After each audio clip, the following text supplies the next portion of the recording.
Tayo po ay manalangin. Ama kong Diyos, na banal at makapangyarihan sa lahat. Muli ka naming pinupuri at sinasamba sa umagang ito na pinagkaloob niyo, Panginoon. At sa oras na ito ay muli kaming lumalapit sa inyo. Nilalapit, Panginoon, ang bawat mga pagkukulang, pagkakasalang nagawa namin sa inyo. Panginoon, humihingi kami ng kapatawaran sa mga pagkukulang namin sa umagang ito sa inyo. Sa hindi namin tamang pagsamba at sa maling puso, Lord, na napapakita namin, Panginoon. Kaya, Panginoon, ay patuloy naming nilalapit sa inyo sa anumang pagkukulang namin din, Panginoon, sa pagmamahal namin sa inyo. Na kayo ang aming Diyos na nagsimula ng pag-ibig sa amin, na kayo ang una nagmahal sa amin. Kaya karapat-rapat lang po, Panginoon, na bigyan ka namin ng malalim na pagmamahal din, Panginoon. Patawarin niyo rin po kami na sa pagkakataong na ang iyong salita ay hindi namin nahusunod. Binabaliwala namin, Panginoon, at hindi namin sinasaliksik din to sa mga pagkakataon, Panginoon. Patawarin niyo rin po kami sa mga pagkakataon, Panginoon, na ang sarili pa namin ang dala namin sa buhay na ito. Pagkos nalilimutan namin at tinatawag ka namin, Panginoon, ba't hindi kayo nagiging Panginoon ng aming buhay? Patawarin niyo rin po kami na hindi kami nagpapasakap sa iyong banal na Espiritu. Pagkos na nalilimutan namin suotin ang bagong buhay na ito na pinakita niyo sa amin at pinagkaloob niyo sa amin sa tulong ng iyong banal na Espiritu. Patawarin niyo rin po kami na may pagkakataon, Panginoon, na hindi namin kayo hindi nalilimutan namin kayo, Panginoon, na kausapin, Panginoon, sa pamamagitan ng panalangin at humingi ng gabay sa lahat ng aming gagawin, Panginoon. Patawarin niyo rin po kami kung sa pagkakataon, Panginoon, na ang mga kasalanan na hindi namin alam na mali na pala sa inyo ay nakagawa namin sa inyo. Panginoon, sa anumang karumihan at pagkakasala, nakikita niyo po sa puso't isipan po namin. Especially sa kapwa namin, Panginoon. Panginoon, patawarin niyo po kami. Saliksikin niyo po ang puso't isipan namin na nalinisin sa iyong harapan dahil ang Diyos na aming sinasamba ngayon ay matuwid at banal na Diyos na karapat-dapat lang sambahin sa Espiritu at katotohanan at sa kabanalan, Panginoon. Kaya, Panginoon, ang oras na to at ang araw na to ay banal sa inyo. At madatnan niyo po ang bawat isa sa amin na mamuhay sa kabanalan at nagpapasakop sa iyong banal na Espiritu sa dakilang araw na ito. Kaya, Panginoon, purihin ang iyong pangalan at pinagkakatiwala namin sa inyo ang gawain sa umagang ito. Sa pangalan ni Jesus, Amen.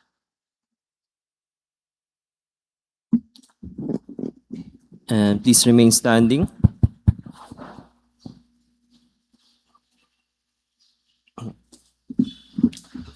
And brethren, let us lift our hearts this time to a God who is glorious and sovereign, who is triumphant in power, yet deeply loving. He is worthy of every worship we give. Let us sing, O worship the King.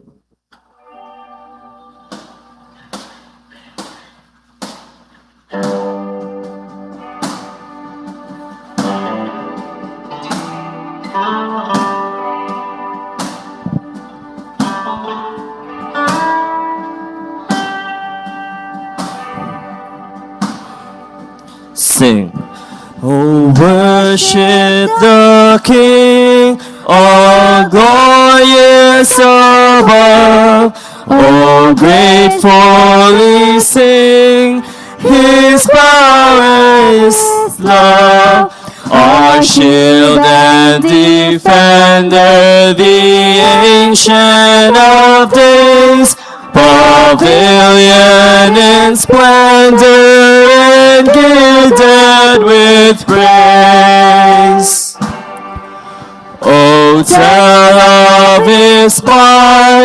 and sing of His grace, whose robe is the light, whose canopy space, His chariots of wrath, the deep thunder clouds form, and dark is His path on the wings of the storm.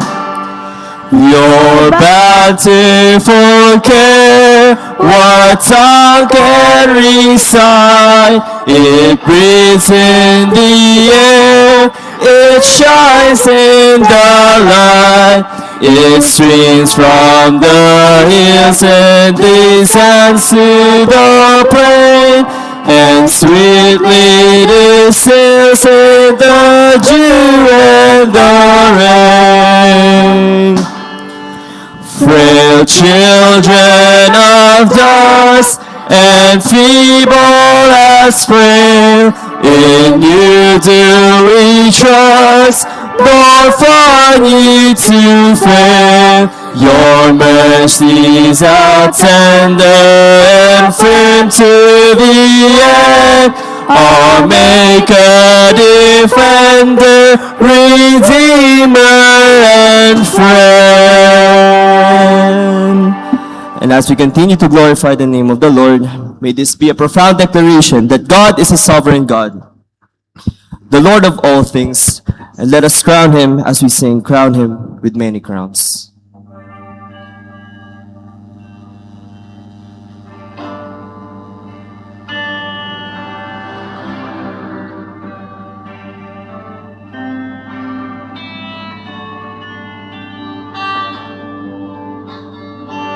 Sing.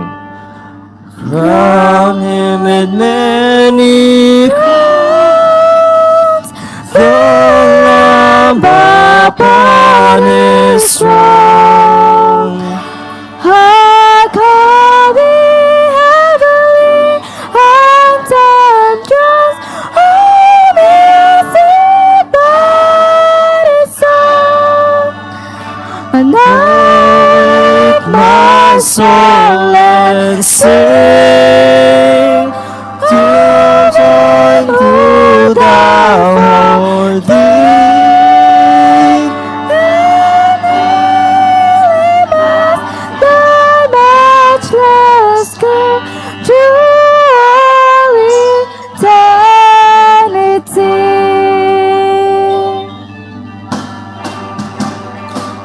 Brother, let's continue to sing with the Lord.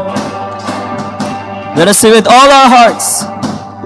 Crown Him the Lord of life, who triumphed o'er the grave, who was victorious of the strife, for those He came to save.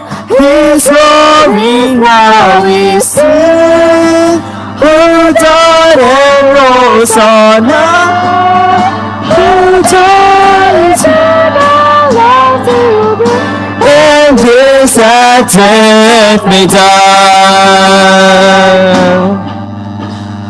Crown Him the Lord of love, behold His hands and side. Which rules and visible above,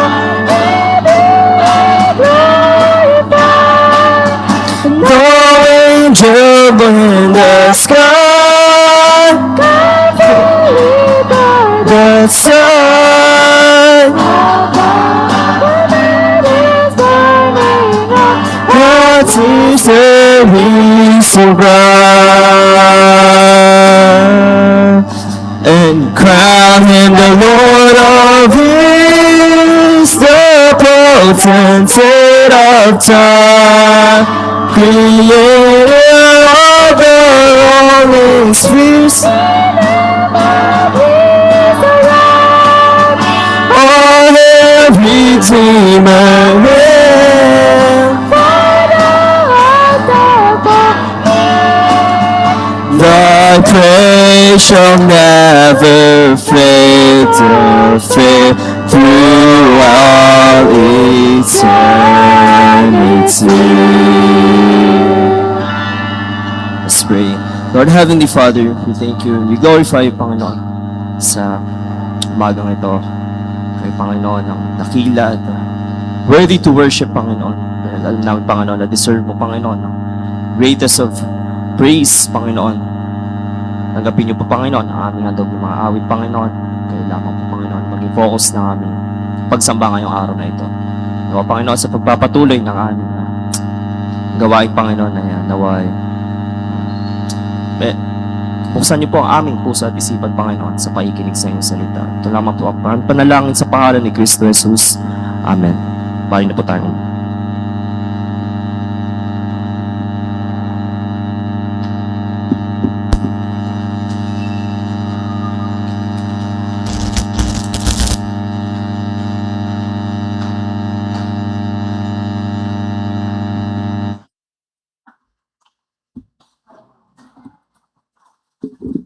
May I request everyone to please stand up once again for the reading of the scripture.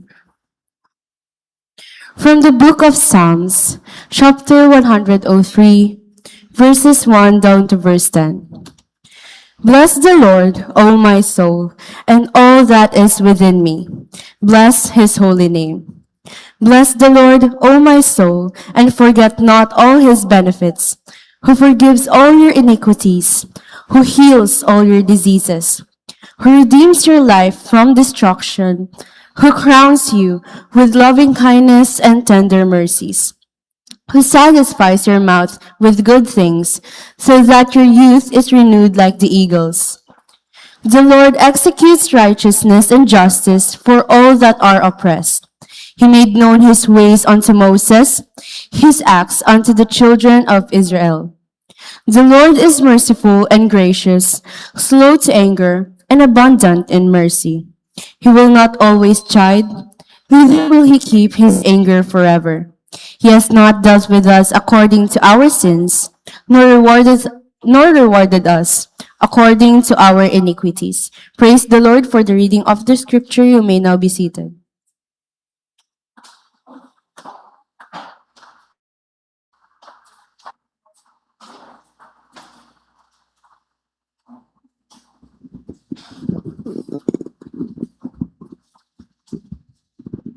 Tayo patuloy na magpuri sa Panginoon sa magitan ng pananalangin ng pagpapasalamat.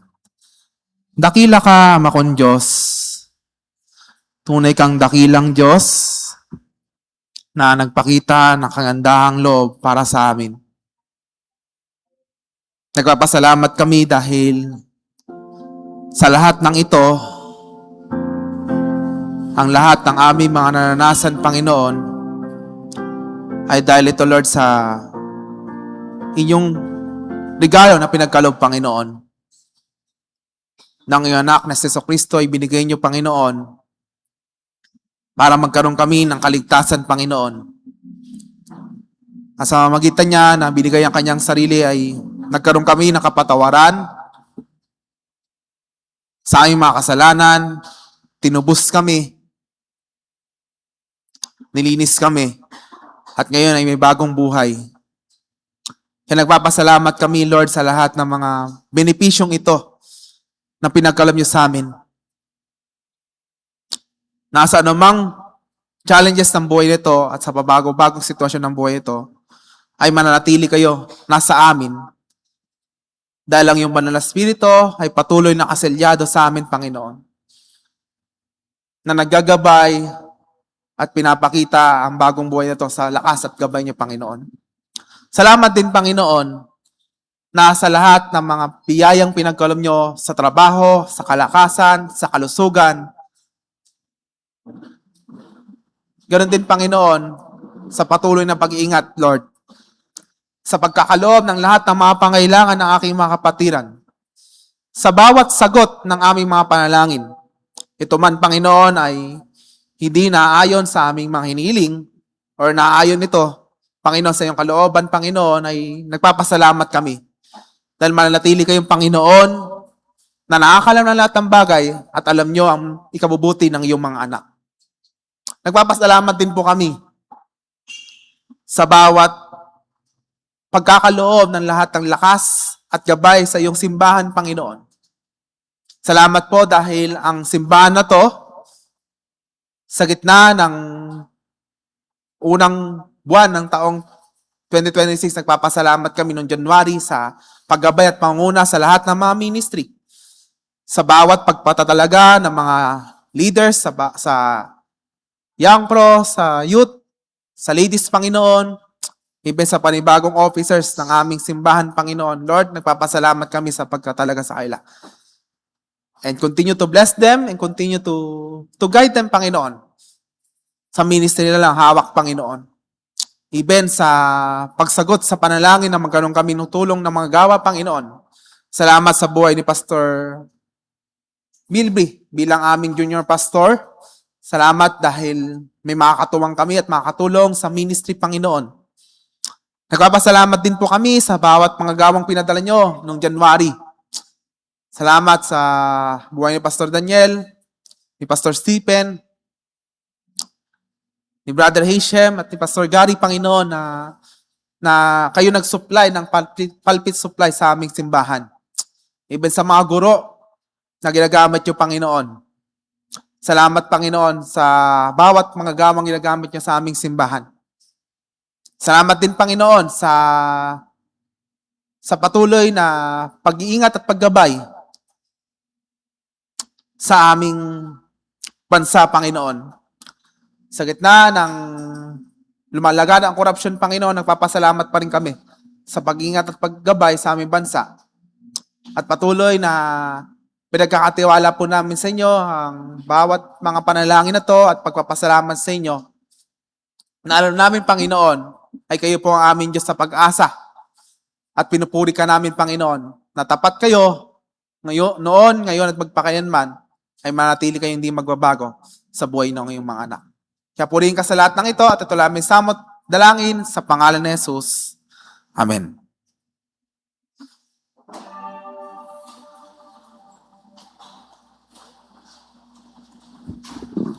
Let's please rise as we sing our response song, Give Thanks. Sing. Give thanks with a grateful heart. Give thanks to the Holy One. Give thanks because He's given Jesus Christ,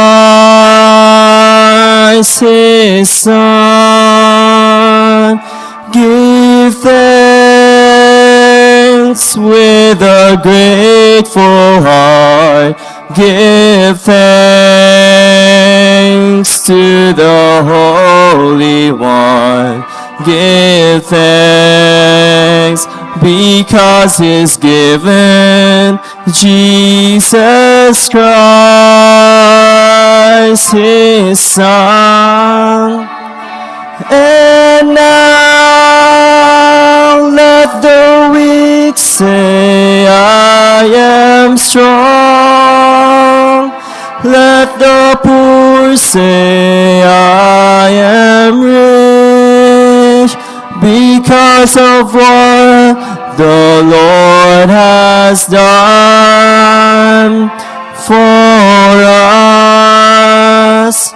And now let the weak say, I am strong. Let the poor say, I am weak, because of what the Lord has done for us. Give thanks. Mari na po tayong umupo.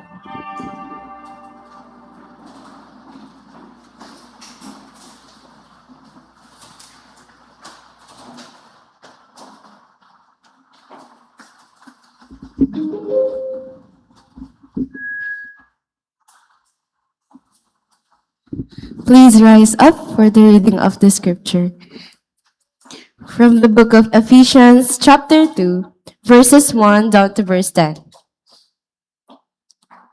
And you has He made alive, who were dead in trespasses and sins, in which in time past you walk according to the course of this world, according to the prince of the power of the air, the spirit that now works in the children of disobedience, among whom also we all had our behavior in times past in the lust of our flesh, fulfilling the desires of the flesh and of the mind, and were by nature the children of wrath, even as others.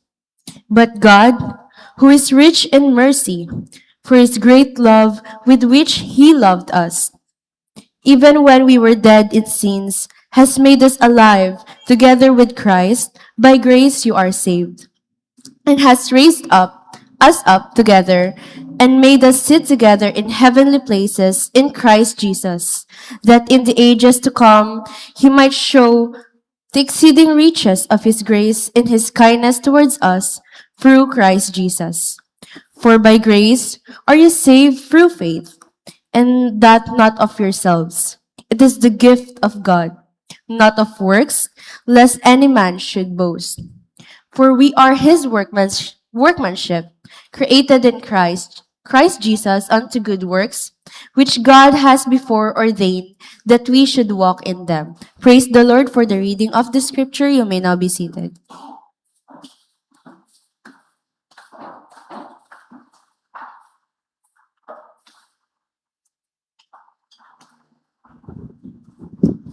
At sa oras na to, kapasalamat tayo sa biyaya ng Panginoon na makasama muli natin ang speaker natin sa oras na ito.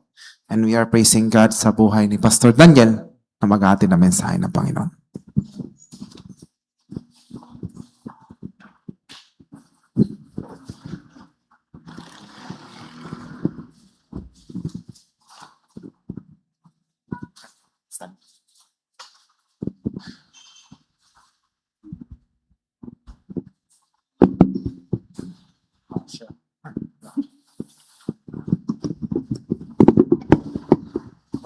Masipag.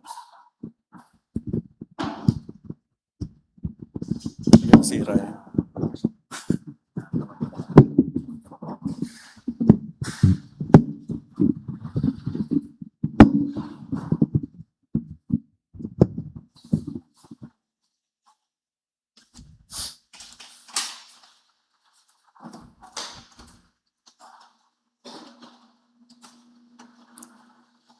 Good morning po sa ating lahat. Isang malamig na umaga, ng sarap matulog, at ang hirap gumising dahil sa lamig. So enjoy na po natin ang lamig kasi pagdating ng March, init na yan kasi summer na. But we praise the Lord for His goodness sa buhay natin. And I praise the Lord also sa kanyang kabutihan at the same time sa mga learnings na aking pong natutunan through sa mga seminars, mga conferences. May nag-attend ba sa inyo sa IDC? Sa intentional discipleship dun sa may CCF. Okay. So, ang daming umattend doon. Pero hindi naman ako umattend. Iba yung inattenan ko na conference din. Okay? So tayo po ay nagpapasalamat sa ating Panginoon dahil sa muli. Tayo po ay mag-aaral po ng kanyang salita at tayo po muna ay manalangin. Dakilang Diyos, salamat po sa pagkakataong ito na binigay niyo po Panginoon sa amin. Salamat po Panginoon sa kabutihan niyo. Especially salamat sa kaligtasan po Panginoon na niyo pong ibinigay.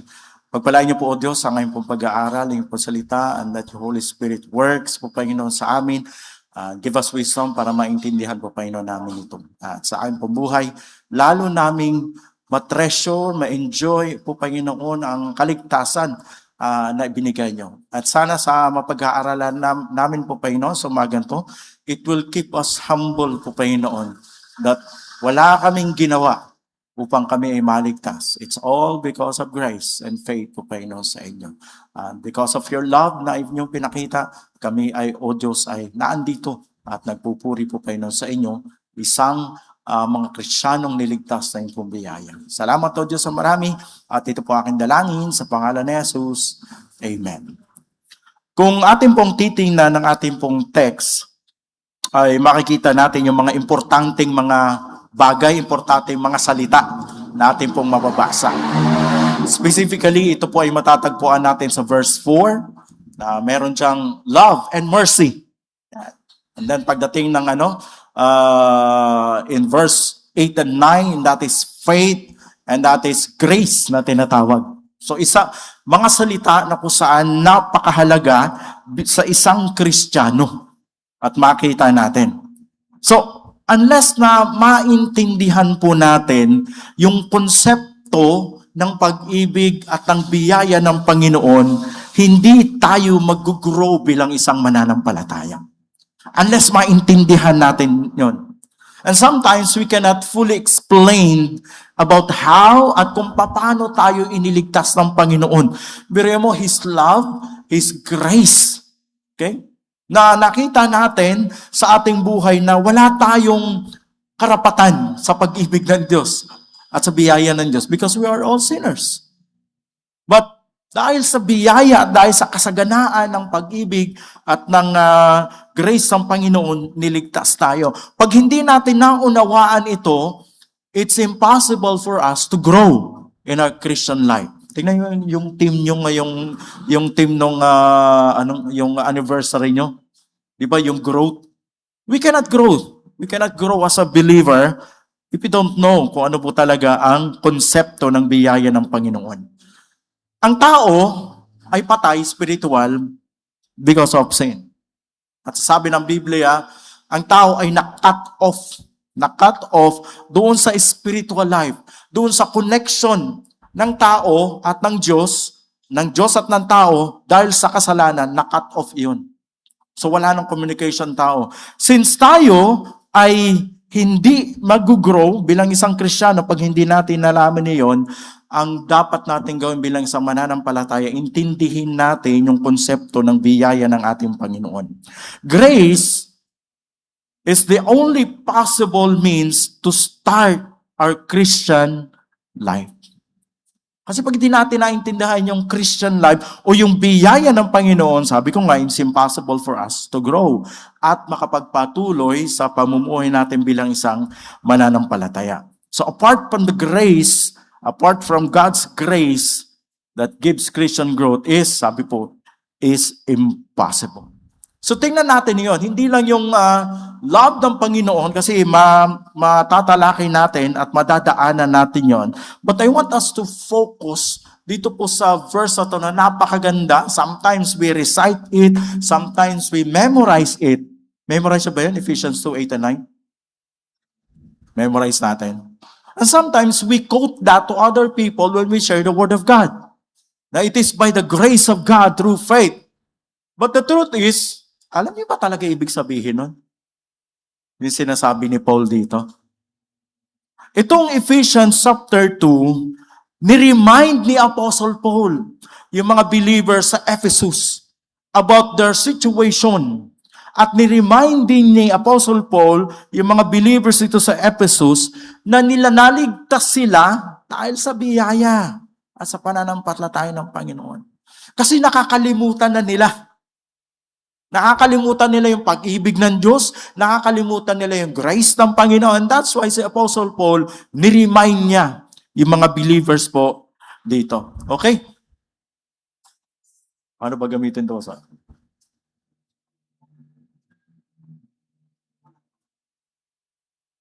Ayun, okay. So the God's grace that saved. Okay, so tingnan po natin yung mga verses na to from verses 1 to 10. So makikita natin dito in verses 1 to 3, our former predicament. Bakit kailangan natin ng biyaya ng Panginoon? Ang ibig po sabihin ng predicament is our situation before. Yan. Yung pinanggalingan natin. Ano yung pinanggalingan natin? Ano ang ating dating kalagayan? Ano ang sitwasyon natin? Bakit kailangan natin ng biyaya ng Panginoon? Ano ka ba dati? Yan. At ito ang ni-remind ni Apostle Paul sa mga mananampalataya sa Ephesus. Ano ba kayo dati? Bakit kayo nagkakaganyan? Bakit tayo nagkakaganyan? That's why we should treasure yung salvation because of our former predicament before. Ano ang buhay mo dati? Okay, tingnan po natin. In verse 1, makikita natin, sabi ito, we were dead in transgression and sin. And dead people need God's grace. So, sabi ni Apostle Paul sa mga taga-Ephesus, patay kayo. You were dead in transgression and sin. And that is found in verse 1. Okay? So, sabi nga nila, hindi mo makikita have you ever seen a dead people do anything? Of course, yung patay na tao, wala na yung magagawa eh. Nakahiga na lang yan sa kabaong. That person cannot move or cannot talk. Wala talaga. Katawan lang makikita. Ganun na ang sitwasyon natin sa harapan ng ating Panginoon. And dead people, dead things cannot come to anything. We were spiritually dead. So anuman gawin ng tao to communicate with God, if that person, yung spiritual niya ay na-cut off because of sin, anumang communication niya doon, wala. Walang mangyayari. Kasi dead people cannot do anything. We died and we were separated from God because of our transgression. Okay? Parang ilaw yan. Pagka yung ilaw, tinanggal mo sa main switch, sa main patay yung ilaw. Okay? Kailangan ibalik mo doon, kaya para umilaw siya. So yung relationship natin sa Panginoon, kailangan maibalik sa Kanya for us ma-reconnect yung relationship natin sa Panginoon ay bumalik. Okay po? So we were separated and dead. So ano po bang ibig sabihin ng salitang transgress? Yan. Ang salitang transgress, sabi dyan, is to go beyond limits. To go beyond limits. It is like trespassing. Pag ikaw ay hindi mo, sabi dyan, di ba sa mga lupain, no trespassing. Para bang yung na-share ko before, dito sa may Cavite, sa may lupain ni Revilla, may nakalagay dyan, no trespassing. Pag pumasok ka, babarilin ka. Pag nabuhay ka, babarilin ka uli. Sabi ko, ibang klase ito. Pag sa unang baril, hindi ka pa namatay, may kasunod. Patay ka na doon. Bakit? Trespassing. You go beyond the limits na hindi naman pwede. So ito siya. So tayo, we go beyond the limits. Like, sabi nga, yung sin is to miss the mark. It is not hitting the bullseye. Karaniwang ginagawang example dito is yung pag nagda-dark ka, hindi mo na-hit yung pinaka-bullseye. You are missing the mark. You are hitting yung side lang niya, pero hindi yung bullseye. So ganun ang ating pong kalalagayan sa harapan ng Panginoon. Ito ang Panginoon, tayo, hindi natin ma-hit because God is holy and our relationship is disconnected because of sin. So yan pong ibig sabihin ng salitang transgress. You go beyond the limits. Para bang ikaw ay nagbabasketball and at the same time, lumabas ka doon sa pinaka-line niya, you go beyond that limits at sasabihin ng referee, out of bounds. Hindi ka na pwede, yung bola sa kabila na. And that is you go beyond the limits. We go beyond the limits and that is sin. That is sin. So tayo, ganun ang sitwasyon natin sa harapan ng Panginoon. We go beyond the limits. At sabi dito, all of us have gone beyond the acceptable limits. Ano po yon? We have lied. Nagsisinungaling tayo. Naiinggit tayo. Nang mamarites tayo. Naninira tayo ng kapwa. We all have missed the mark. At we sin. 1 Peter chapter 2 verse 22. That is missing the mark. We go beyond the limits dun sa standard ng Panginoon. Kaya sabi dito, we sin. So we transgress. Pangalawa, we were disobedient to God. And disobedient people, sabi dyan, normally do not receive favor. Okay? In verse 2, makikita natin dyan. Tayo ay, sabi dyan, masuwayin, disobedient, sumusuway sa ating Diyos. At ang mga taong sumusuway sa ating Diyos ay yung mga taong hindi dapat nakakatanggap ng pabor. Ganun tayo. That is our former predicament. Ito yung ni-remind ni Apostle Paul sa mga Ephesian believers na kayo ay, you are disobedient. Tayo, Sabi nga, tayo ay sons of disobedience. Anak tayo. At tayo bilang isang tao, tayo ay masuwayin or sumusuway tayo sa kalooban ng ating pong Panginoon. At hindi natin sinusunod yung kanyang kalooban.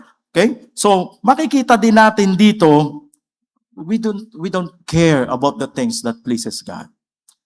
Before na tayo ay hindi pa nakakilala sa Panginoon, wala tayong pakialam sa mga bagay na para sa Diyos at nakakapagbigay ng papuri sa Diyos. Ngayon po ba, do we care about what pleases God?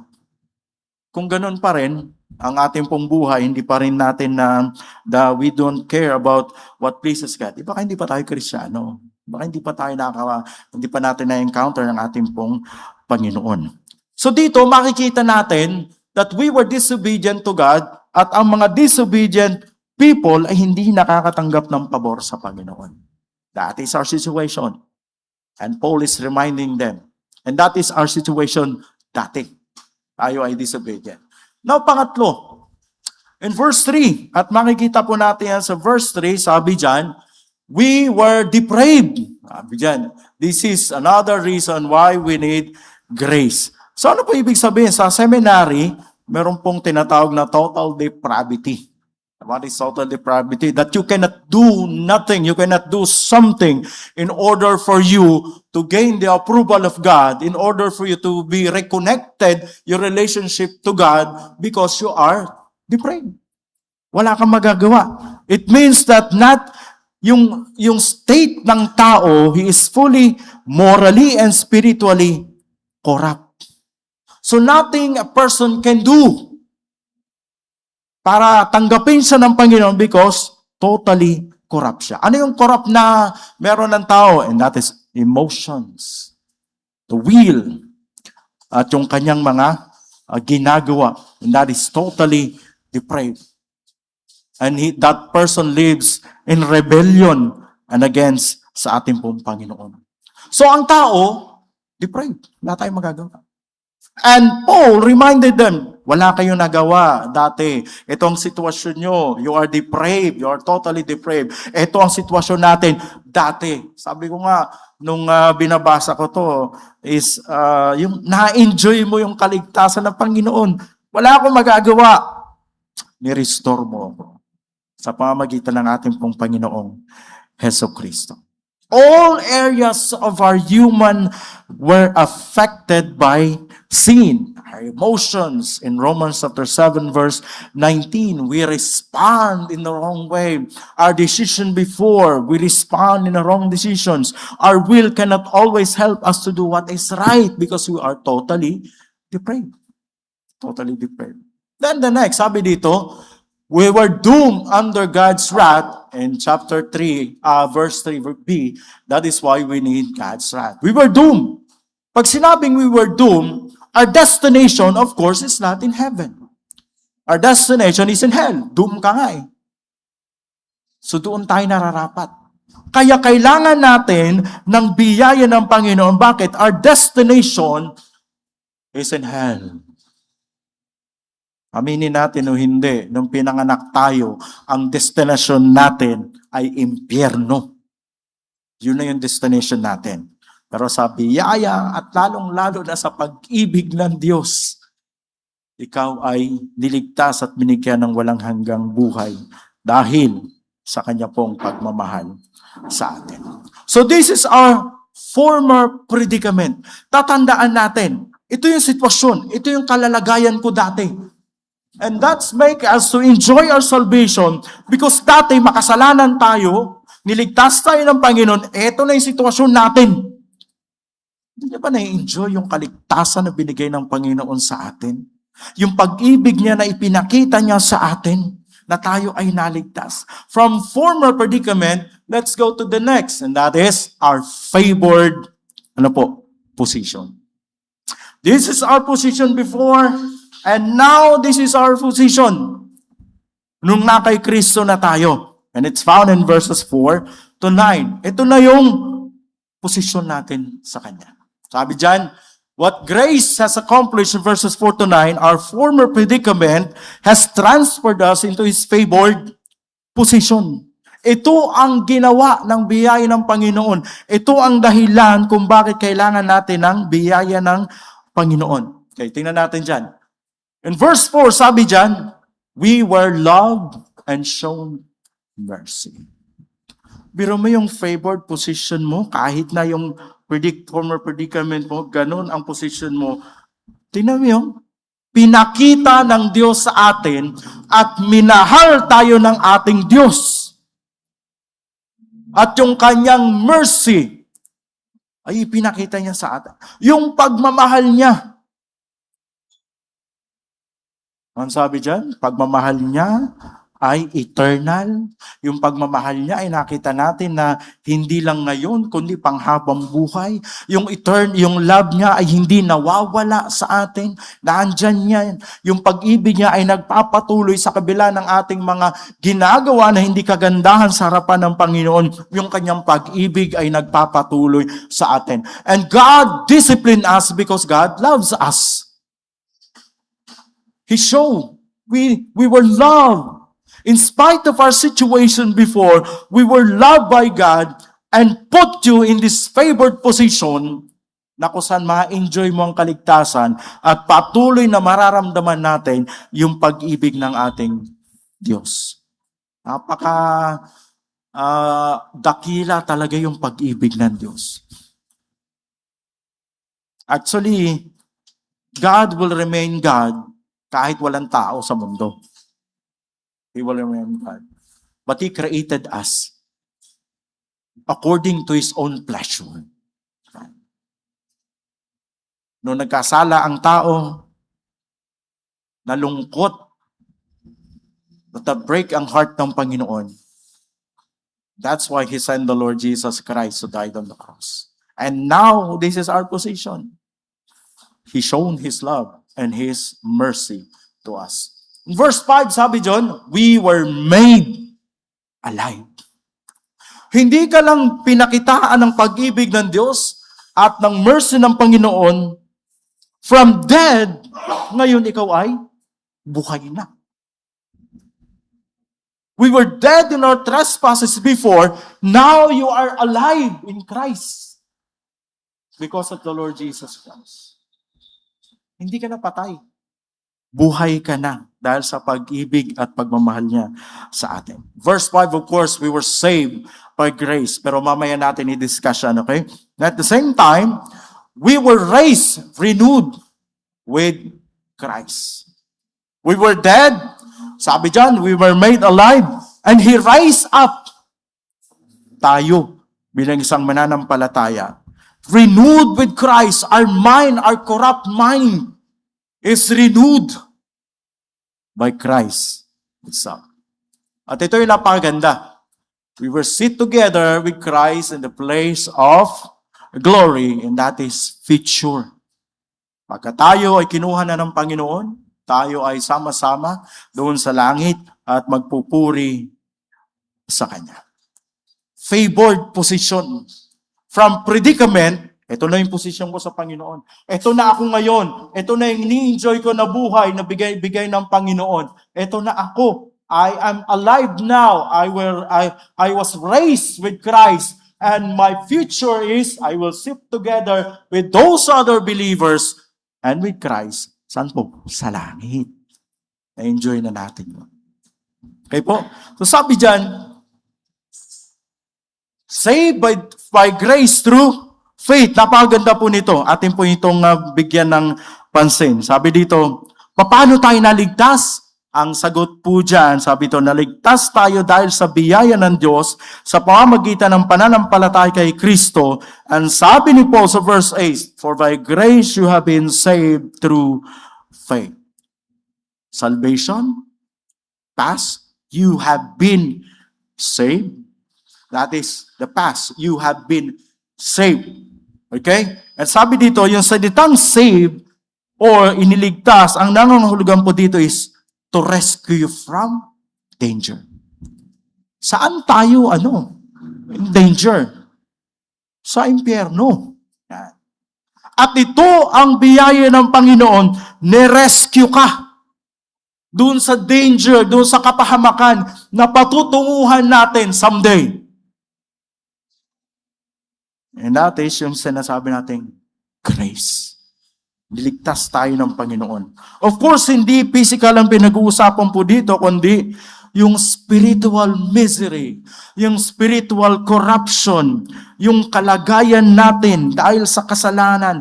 Hinango tayo ng Diyos mula sa miserableng kalagayan ng kasalanan at mula sa kapahamakan at tayo ay inilagay doon sa pagiging anak ng Diyos at yung kapahamakan na yon ay wala na dahil sa Panginoong Hesukristo. So kung tayo ay meron pong personal na relasyon sa Panginoon, tinanggap mo siya dahil sa biyaya ng kaligtasan, yung kapahamakan na meron tayo before, ni-rescue ka niya at now doon ka na sa walang hanggang buhay. Sabi ko, napakaganda, no? Pero sometimes, sa kinululungkot sa mga Kristiyano, as if that they are not Christian. Bakit?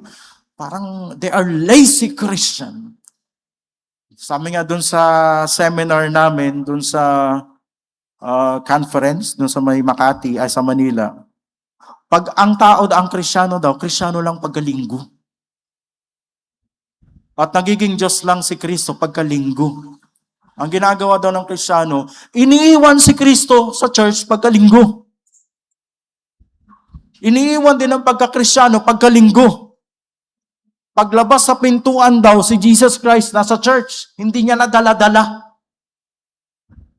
Pagdating ng linggo, yung Kristyanong buhay niya, iniiwan niya din sa church. At pagdating ng linggo, babalikan niya si Kristo. Babalikan niya yung kanyang buhay. Hindi po ganun ang Christian life. Hindi mo iniiwan, kundi kasama mo minuto-minuto, segundo ang ating pong Panginoong Hesukristo. Bakit? Ni-rescue ka na. Sa bingit ng kamatayan, sa walang hanggang kaparusahan, niligtas ka ng ating pong Panginoon. Sabi diyan, niligtas tayo dahil sa biyaya. For by grace you have been saved.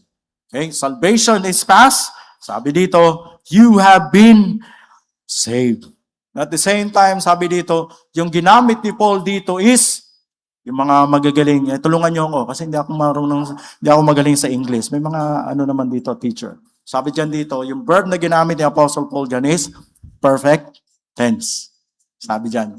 Okay. Yung perfect tense, dinescribe yung complete action na nangyari in the past. Ano ba ang nangyari sa past? Niligtas ka. Ano ba ang nangyari sa past? You encounter the Lord Jesus Christ. At sabi dyan, yung nangyari in the past, merong ongoing result or consequence. Ano yun? Pagbabago ng buhay. Binigyan ka ng walang hanggang buhay na ating Panginoon. At itong resulta na to, hindi lang ngayon, kundi magpapatuloy yan hanggang tayo ay nabubuhay. Ongoing result nga or consequence. So ito yung perfect tense na sinasabi ni Apostle Paul dito, dinescribe yung nangyari sa'yo from the past. At yung nangyari sa'yo, may continuous effect sa buhay natin in the future. Epekto, binago ka ng Panginoon at isa rin sa epekto dito, makakasama mo ang Panginoon sa walang hanggang buhay. Di ba napakaganda? Kaya huwag niyong iiwan si Jesus Christ pag linggo sa church. Perfect tense, oh. Kailangan kasama mo siya every day sa ating pong buhay. So napakaganda ng pagkakagamit dito. At napakatalino ni Apostle Paul dahil dito na ginamit niya yung mga salita. Sabi ko nga, grabe si Apostle Paul, no? Alam niya yung perfect tense, alam niya yung mga verb na ginamit dito. Okay. Sabi diyan, grace as the bound, the basis of our salvation. Paano nangyari ito? Sabi diyan, by grace. Kapag sinabing grace, ibig sabihin ay kabutihan ng Diyos na binigay niya sa mga hindi karapat-dapat. Tayo ay hindi karapat-dapat. Yung kabutihan niya ay binigay sa atin. Sabi diyan, ang karapat-dapat sa atin ay walang hanggang kamatayan. Kasi for the wages of sin is death. Because of His grace, because of His mercy, and because of His love, tayo ay naging karapat-dapat at inabot tayo ng ating pong Panginoon sa walang hanggang kamatayan doon sa impyerno. Sabi ko, wow, Lord, thank you, isa ako sa pinili mo, sa binigyan mo ng walang hanggang buhay. Sometimes, mahiya naman tayo sa Diyos pagka gumagawa tayo ng kasalanan. Buhay ang binigay niya. Nirescue ka niya. Tapos pag namuhay tayo bilang isang Kristiyano, para tayong hindi Kristiyano. Mahiya naman tayo sa Diyos. Mahiya tayo sa Panginoon sa Kristo. Kung nagsasalita nga lang ang Panginoon sa Kristo, yung boses galing sa langit at sasabihin niya, uy, mahiya ka naman, niligtas kita. Ano mararamdaman mo? Matatakot ka siguro kung yung Old Testament, ganun pa rin, naririnig natin ang boses ng Panginoon. Okay? So sabi dito, yung biyaya niya ay nirescue tayo. Faith as an instrument means of our salvation. Paano ngayon dumadaloy sa ating biyaya ang kaligtasan na pinagtrabahuhan ni Kristo sa krus para sa atin? Sagot, sabi diyan, through faith. Sa pamamagitan ng pananampalataya. Hindi sa pamamagitan ng gawa. Hindi sa mga bagay na na-accomplish natin. Hindi sa mga, naalala ko yung kilala niyo si Wilma Dawson? Yung artista na merong restaurant dyan sa bandang Cavite. May in-interview siya before. In-interview siya. Sabi niya, siguro naman pupunta ako ng langit kasi sa dami ng taong natulungan ko, sa dami ng kabutihang ginawa ko, siguro naman pupunta ako ng langit. That's the wrong concept. Of course, basically hindi niya alam ang katotohanan. And a lot of people would think that when they do good, they will go to heaven. Sabi diyan, faith as a means. Wala nang iba, kundi pananampalataya sa ating pong Panginoon. Faith, by faith, salvation and by faith alone, sola fide. Faith is trust and believe in God and Jesus Christ leading us to salvation. Sabi dyan, not by our good works. So, sa madaling salita mga kapatid sa Panginoon, wala tayong ginawa. Wala tayong ginawa sa sarili natin para maligtas tayo. Lahat ng bagay ay ginawa ng Panginoon Kristo para ikaw at ako ay maligtas. Good works is a product of our salvation. So kung tayo ay ligtas na, at makikita natin dyan sa pinakahuling verse na sinabi dito at maya tingnan po natin. So salvation not by works. It is not our own doing. It is not the result of what we do. It is the result of what the Lord Jesus Christ na ginawa niya sa bundok ng Kalbaryo. Hindi mula sa sarili natin. Malinaw na malinaw ang sinabi dito. It's not by works. Kung sa harapan ng Panginoon, wala tayong ginawa. Lahat ay ginawa ng Panginoong Jesucristo para tayo ay maligtas. And that makes us to give glory, to honor our God, and to enjoy our relationship with our God. Bakit? Wala kang ginawa eh. It's all because of Him. And by faith alone. It is not of your own accomplishment dito sa lupa, achievements dito sa lupa, o anumang meron kang nagawa dito sa lupa, hindi dahil doon, kundi dahil sa biyaya ng Panginoon, kaya tayo ay naligtas. At napaka ganda ng ginawa ng ating pong Panginoong Jesucristo. Ang kaligtasan po ay regalo ng ating pong Panginoon. At hindi ang regalo ay tinatanggap at hindi binabayaran ang regalo nito. Okay? So sa biyaya ng Panginoon, binigyan niya ang libreng regalo para sa atin. Next po, sabi dito, salvation removes our self-boasting. Ano po? Yung self-boasting natin. Kasi, pagka kaya mong iligtas ang sarili mo, mayabang ka eh. Right? So yung salvation by faith, it removes yung ating pong mayabang dahil wala tayong ginawa sa buhay natin para to ay maligtas. Sabi niya, kung gayon, ano pa ang may pagmamalaki natin sa sarili natin? Wala. Wala at wala. Dinisenyo ng Diyos sa ganitong paraan sa kaligtasan upang tayo, sabi nga dyan, upang tayo ay wag magmalaki. Because ang nature ng tao ay mapagmalaki, mayabang. Sa harapan ng Panginoon, wala kang mapagmamayabang. Okay?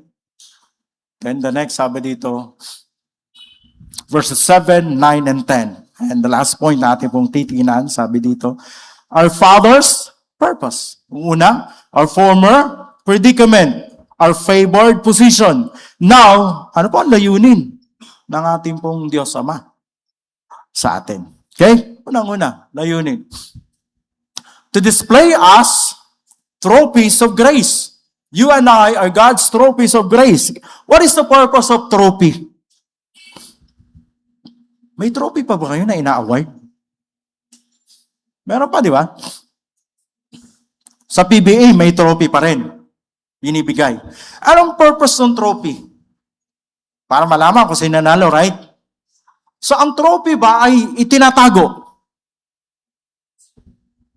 Dinidisplay, di ba? Minsan nilalagay pa yan sa napakagandang cabinet at nandun nakalagay yung mga trophy. Lalo na pagka anak mo, nanalo sa ganito, nanalo sa ganyan. Ay, very proud yung nanay na display yung trophy. First place, first runner-up, second runner-up. Very proud. At maging yung mga tinatawag natin mga certificate, very proud. To display trophies of grace. Sino yun? Sino yung magdi-display ng trophies of grace? Ikaw, tayo. Makita yung grace ng Panginoon sa atin. At yung pagka-Kristyano mo, makita si Kristo. Ma-display natin yung pamumuhay bilang isang Kristyano. Ma-display si Kristo sa buhay mo. Bakit? We are grace, trophies of grace. At very proud ang ating po Panginoon kung nakikita sa buhay natin, siya. Pero kung Kristyano tayo, ang dinidisplay nating trophy ay iba. Si Satan pa rin. Pero Kristyano ka na. God is honored pagka si Kristo ay nakikita sa atin dahil ito ang kanya pong purpose, patay niligtas. Para makita ng ibang tao na, uy, bakit? Biyaya ng Panginoon pag nagbahagi tayo sa kanila. The question is, nakikita ba si Kristo sa buhay natin? Para bang si Moses, nung kinausap niya ang ating Diyos doon po sa Mount Sinai, pagbaba niya, nakita ni Joshua, nag-glow ang kanyang face. Pag nakita ba yung buhay natin, nag-glow ba tayo dahil kay Kristo? O ang buhay natin parang Christmas light, patay sindi.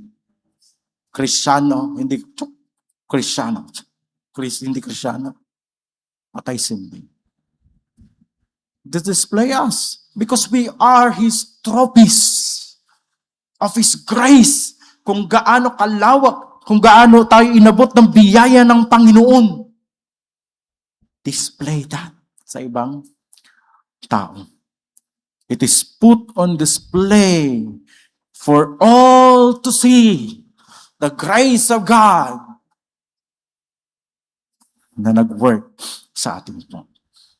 Kaya po, ang bawat taong niligtas ng ating Panginoon Kristo ay tropeyo niya na kailangang ma-display sa buhay ng taong yun yung biyaya ng Panginoon. Next, purpose niya is to deny us of any reason to boast. Na wala tayong anumang ginawa At wala tayong maipagmamayabang sa ating Diyos na niligtas tayo dahil sa biyaya niya. Wala tayong maipagmamayabang sa Kanya. Napakalinaw po. Kapag ang mga tao ay tumitingin sa atin, dapat nilang makita ang buhay natin kay Kristo at dapat din tayo bilang sang mananampalataya, huwag tayong mag-boast, magmayabang. Dahil kung wala ang Diyos, wala tayo. Wala tayo. Ano man yan?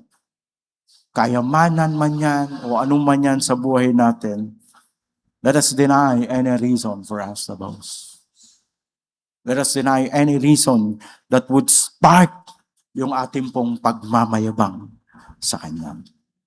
Next, to develop us to be productive in good works, or, sabi dyan, we are saved for good works. So malinaw po yan na pinaliwanag ni Apostle Pablo dito po sa verse 10. Ay dahilan kung bakit tayo niligtas ng Panginoon ay para gumawa ng mga mabubuting gawa, para maging productive bilang isang mananampalataya, para si Kristo makita sa mga gawa natin, mag-manifest si Jesus Christ sa mga gawa natin at makita ng ibang tao. Mabubuting gawa. Ano pa yung mga mabubuting gawa? Of course, pagtulong sa kapwa, pananalangin, pagbabasa ng banal na kasulatan, pag-share ng gospel, that is good works. And this is the fruit of our salvation. Not salvation, not faith plus work equals salvation. Faith alone. And the fruit of that faith is good works. To help us develop, sabi dyan, to us to become productive. Magagabi na pala, mag-alas 6 na eh. So, ano na natin, okay? Next, have you seen the effects of God work in you? Nakita niyo na ba ang work ng Panginoon sa buhay? Have you sensed, nagkaroon na ba ng epekto ang gawa, ang biyaya at ang pag-ibig ng Diyos sa buhay niyo? Nagmamanifest ba ang ating pong paano ibalik?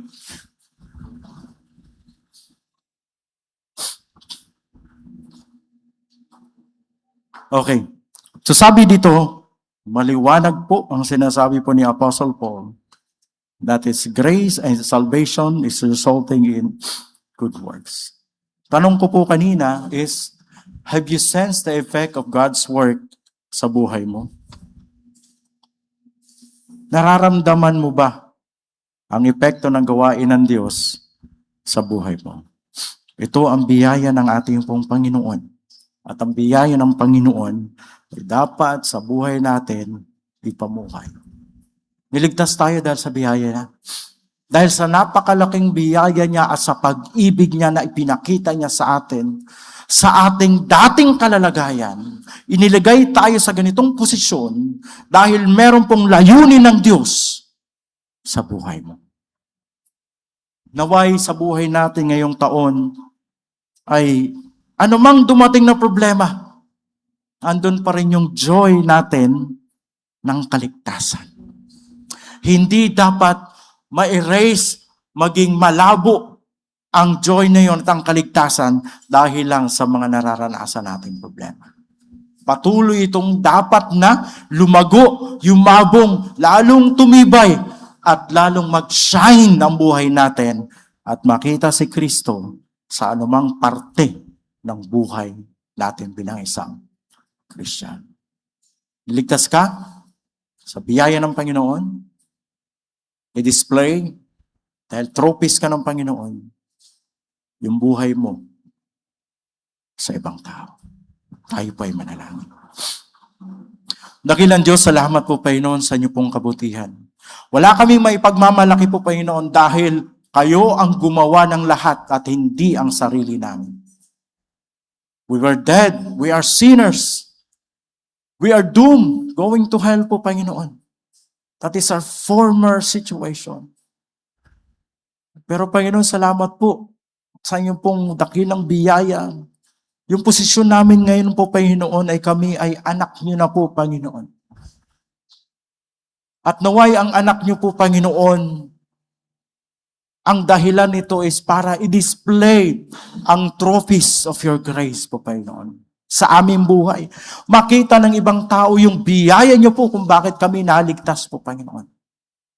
At maraming makakilala sa inyo through our lives po, Panginoon. Tulungan niyo po kami sa aming pong pamumuhay dito sa mundo. Marami kaming ma-encounter ng mga problema, marami kaming mararanasang mga suffering, pero yung aming pong kaligtasan ay patuloy na tumatag po, Panginoon. At patuloy itong maging matibay po, Panginoon. At patuloy na ang aming buhay ay mag-glow po, Panginoon. Dahil kayo ang Diyos na naligtas sa amin. We are looking forward po, Panginoon, for that day that we will sit together po, Panginoon, with all those saints, and we will sit together with you in heaven someday. It is a great promise po na inyo pong binigay po, Panginoon, sa amin.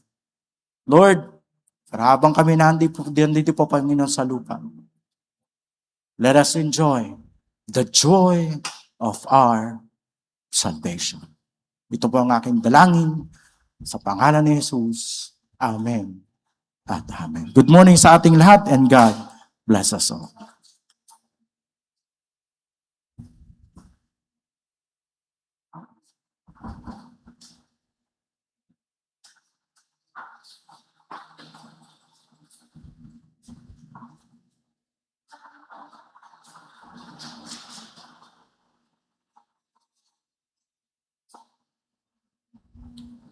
Let's please stand up as we sing our doxology.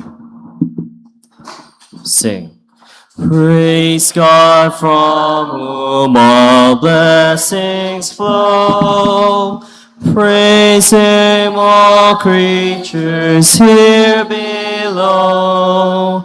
Praise Him above the heavenly host. Praise Father, Son, and Holy Ghost. Amen.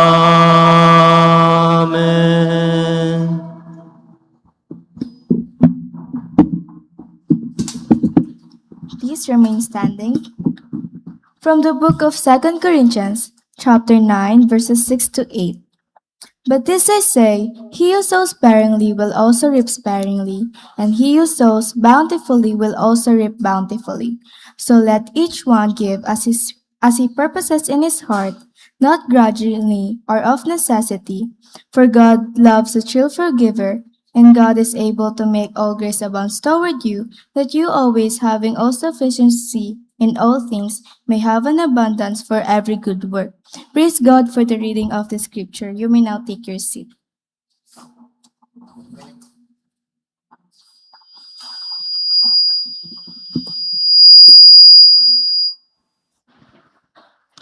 And may I request Brother Harriet to lead us in prayer of the offertory.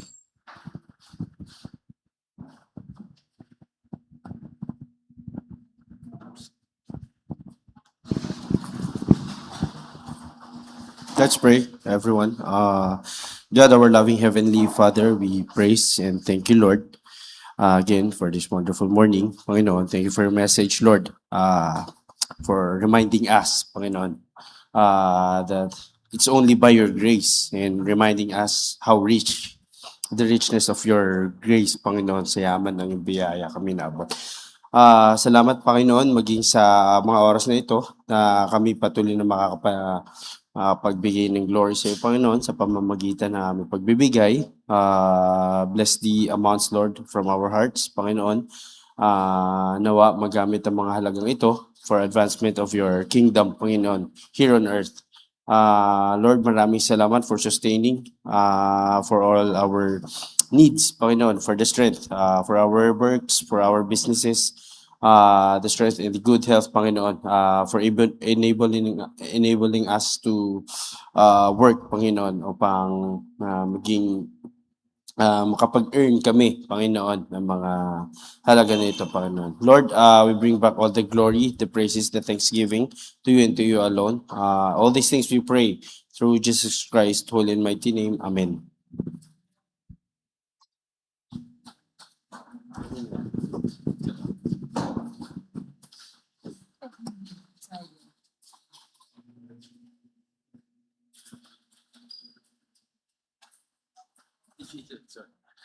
And this time, ay habang inaabot ng ating offering, ay we will go sa ating prayer time. And we will divide ourselves in three pala, sorry. One from the, sa isa sa adult will be the prayer for the church. And the young pro and youth will be the prayer for the mission. And marami ba na sa online?